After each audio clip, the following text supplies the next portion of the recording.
What's up mga kapetals? Welcome na naman nga sa panibagong araw ng buhay ko. Bali ngayong araw nga, alis ang aming team at ang una muna namin pinuntahan ay itong bouquet kasi kailangan namin ito para sa aming photoshoot. At pagkatapos nga nun, dumiretso na kami dito sa destination namin dahil thank you Lord, dito na nga yung araw ng prenup ni MG. Nandito na nga yung mga photographer, makeup artist, coordinator. Dito sa ganap namin sa buhay na ito, gusto ko lang talagang bigyan ng big shoutout si Ma'am Sandra ang Sam Events dahil siya nga ang aming full coordinator at host na nga rin sa kasal ni MG. So totoo lang, wala talaga kaming idea kung paano yung magandang photoshoot, kung ano yung ganyan. Si Ma'am Sandra nga yung gumawa ng flow para pagpunta nga namin sa araw na ito ay dire-diretso na kami. Dito ko talaga nakita na Ma'am Sandra can work under pressure. Like legit. Yes, alam kong trabaho niya to, pero sobrang daming pagbabago sa desisyon ni MG, sa mga gusto niya. At lahat yon si Ma'am Sandra ang sumasalo kasi siya nga yung coordinator namin. Bali nung nagpo-photoshoot sila, kumain nga muna kami at pagkatapos nga noon, dito na kami dumiretso sa aming second destination. Bali dito nga kami sa Puerto Galera, medyo malayo nga ito sa amin. Tapos yung pinaka-peg nga parang road trip, ganyan. Kung napapanood nyo tong BTS na to, for sure naka-upload ng prenup ng Sisinyong Tunay.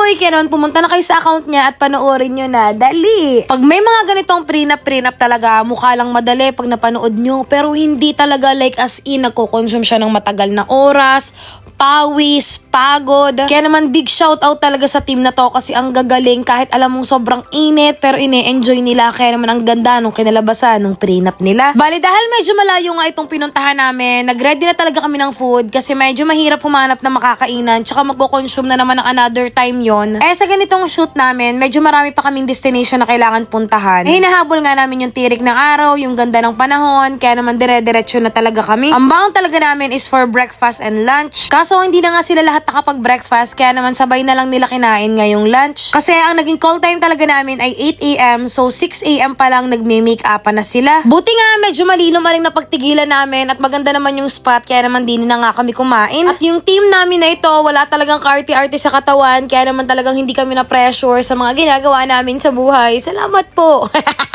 At pagkatapos nga no, nakarating na kami dito sa aming destination. May nakita si Harrison bracelet, nagpabili siya at ako naman kumain itong karyoka. First time ko lang nakatikim na to at sarap na sarap talaga ako at gusto ko ulit makakain san kaya meron ito sa lugar namin din sa Calapan. Mahiluhin kasi ako, hindi na ako makakabalik ng Puerto Galera para lang kumain nito. Kaya naman sana makatikim ulit ako nito.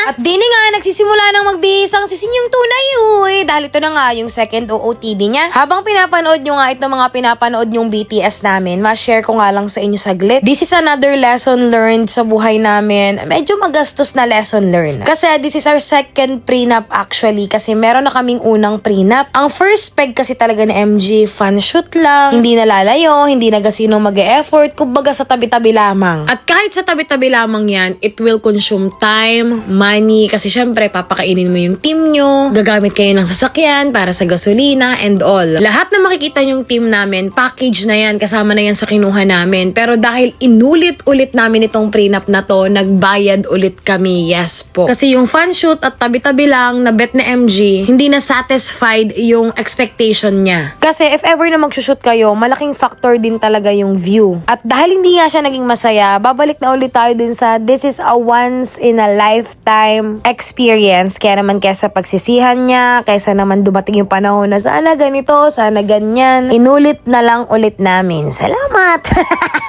This time, tinodo na talaga namin. Kaya naman may additional pressure talaga tong second prenup namin. And sobrang thank you talaga kay Ma'am Sandra for understanding MG kasi syempre hindi naman nga talaga biro yung pinagdadaanan niya ngayong wedding na to kasi most of the time talaga mag-isa lang siya. Kaya naman nga kahit high blood ako at nag-aaway na talaga kaming magkapatid, inuunawa ko na lang talaga yung mga gusto niyang ma-achieve dito sa kasalang ito. Habang nagpre-prepare nga sila doon, dumiretso na kami ni Ma'am Sandra dito sa yate para ma-check namin kasi sa ngayon daw ito lang daw yung available, medyo maliit. So, i-check namin kung okay siya for shooting. Bali, ang arkila sa mga ganito ay 3,000 pesos for 2 hours. Pero mabait naman sila. Feeling ko wala namang issue kahit lumagpas ng 2 hours. Huwag lang kayong aabutin ng 8 hours.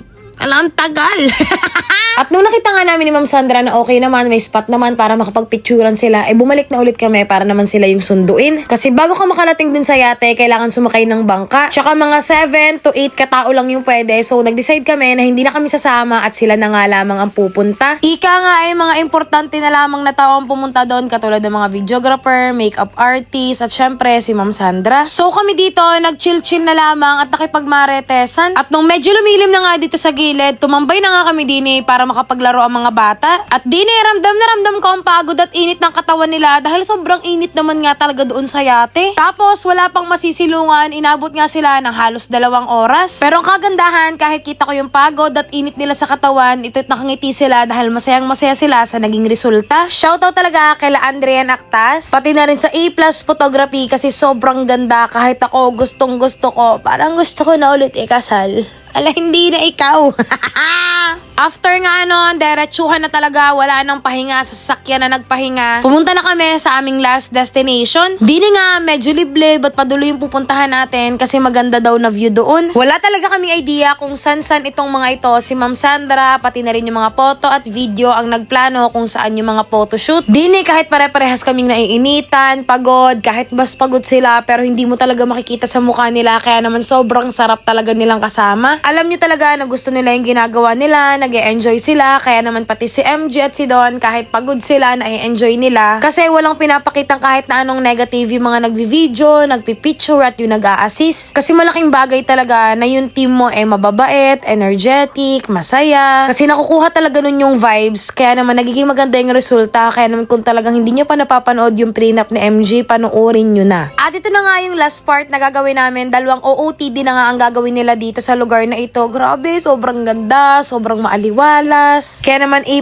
Photography, Ma'am Sandra, Inay Andian Actas, sobrang thank you sa inyo. Sobrang daming nangyari, pinagdaanan namin, marami ang iniluha ni MG. Pero ito na yon, tinapos nyo. Maraming salamat talaga sa inyo. At habang sinisimulan na nga nila ang shooting doon, kami naman nandito lamang sa Gedli. Quiet lang kami kasi nga mag-uusap yung dalawa, baka marinig yung mga boses namin. Bali yung idea ng prenup, si Ma'am Sandra ang gumawa nun, yung sunod-sunod, yung flow, hiningi lang yung music sa amin para ma-idea sila kung paano yun aatakihin. Tignan nyo naman kung gaano kaganda yung lugar, kung gaano ka-romantic. Kaya naman kahit sobrang stress ng mga pinagdaanan namin, alam kong sobrang saya ni MG, kaya dun pa lang sobrang masaya na din ako. Basta ako, masaya na ako dahil tapos na ako sa ganyang era ng buhay ko. Dito, pakain-kain na lang kami ng chips. Salamat! Sobrang ganda ng view. Ito pa naman yung gustong gusto ko. Chill lang. Tapos nanonood lang ako ng mga nangyayari sa buhay nila. Huwag nyo nang tapusin yung photoshoot. Masaya ako dito sa gilid. Hala! Ay, ma-mention ko lang ulit. Ang nagustuhan ko kasi talaga sa A+ Photography. Kahit pagod na yan sila, kahit ang haba na ng oras na ginagawa nila yan, hanggat hindi sila nasa-satisfied, hindi sila tumitigil. At sobrang nagustuhan ko yung sinabi sa akin ni John Paul na binayaran nyo yan, ginastusan nyo yan, kaya gagawin namin yung best namin para mapasaya kayo dahil this is a once in a lifetime experience at tumatak talaga sa akin yun. Kasi hindi lahat ng tao maiisip yun. Basta nagawa nila yung trabaho nila, okay na yun. Pero sa A+, iniisip nila always yung mararamdaman ng tao na to or kung sila yung nasa posisyon na yun, masaya ba kami sa magiging picture o video na ito? At doon, napahanga talaga ako ng A+ Photography. At ito na nga yung pinaka last part ng photoshoot nila at ito na yung last OOTD nila at sobrang cute tignan talaga, kinikilig. Pagkatapos nga nun, pack up! Tapos na ang prenup at dahil nga ito yung second prenup na namin, so medyo pinarush na namin sa A+.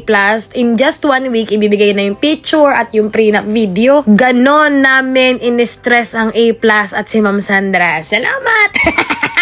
Kaya naman talagang deserve nila ng big shout out. At pagkatapos nga nun, sabay-sabay na nga kaming kumain dito. In fairness, itong kinainan namin sa Puerto, mura at masarap. Nakalimutan ko lang yung pangalan ng restaurant, basta malapit siya dun sa maraming paniki. Hala!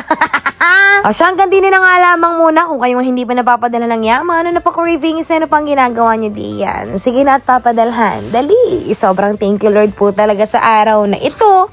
Bukas po ulit ha! Para sa patuloy na pa-cravings, huwag niyo kalimutan i-check ang ating comment section at baka ikaw na rin ang manalo ng brand new phone. Salamat!